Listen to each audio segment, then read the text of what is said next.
NHM के 16,000 कर्मचारी लगातार अपनी मांगों के लिए संघर्ष कर रहे हैं। अंततः जब सरकार ने इनकी मांगों को मोदी जी की गारंटी होने के बावजूद, वादा होने के बावजूद पूरा नहीं किया तो सबने त्याग पत्र दे दिया। अब जो त्याग पत्र दे चुके हैं उन एनएचएम कर्मचारियों के निलंबन का आदेश भाजपा सरकार ने जारी किया है। इससे ज्यादा बेतुकी बात और क्या हो सकती है। भाजपा सरकार पूरी तरह से दमन चक्र चलाने की मानसिकता बना चुकी है, बेहद संवेदनहीन हो चुकी है। इस तरीके का दमन चक्र एनएचएम कर्मचारियों पर उचित नहीं है। आइए आज इसी पे बात करते हैं।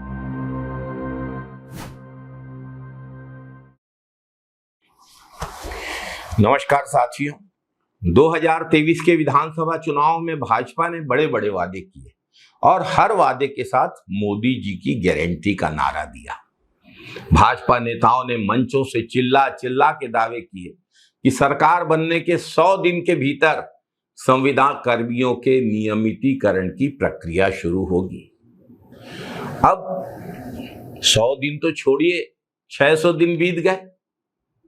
प्रदेश के अनेक वरिष्ठ भाजपा नेताओं ने और वर्तमान सरकार में मुखिया और दिगर जिम्मेदार पद पे बैठे हुए नेताओं ने एनएचएम कर्मचारियों के आंदोलनों के मंच में जाकर कहा था कि हम आपकी मांगों का समर्थन करते हैं, हमारी सरकार आएगी आपकी मांगे पूरी करेंगे। यह तक कहा था कि मेरा कोई पत्र दिल्ली से वापस नहीं लौटा है, जो मांगा है वो पूरा हुआ है। अब मांग पूरा करने का पत्र क्यों नहीं लिख रहे हैं और निलंबन कैसे हो रहा है?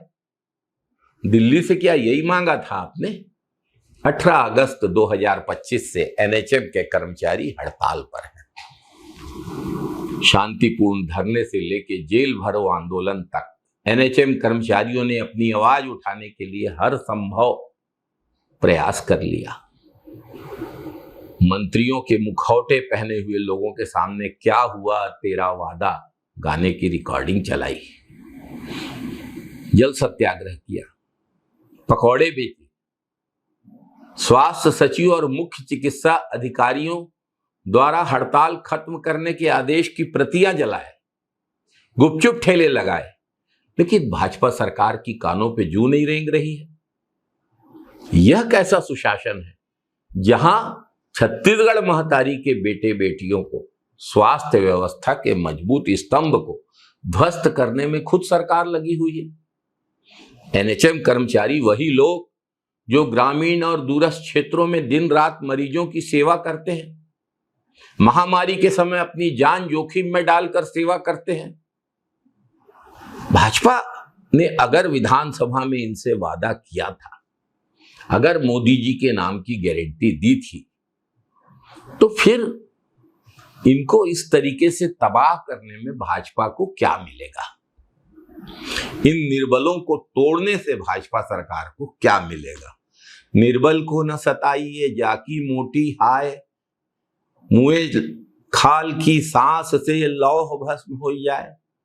कबीर दास जी का ये दोहा हमें संदेश देता है कि जो लोग कमजोर हों शारीरिक रूप से, आर्थिक रूप से, उनको अपने बल के मद में सताना नहीं चाहिए। एनएचएम कर्मचारियों को जिस तरीके से सताया जा रहा है वो बेहद गलत है। निर्बल की भावनाएं और निर्बल की पीड़ा शक्तिहीन नहीं होती और निर्बल की हाय से तो लोहा भी जल के भस्म हो जाता है।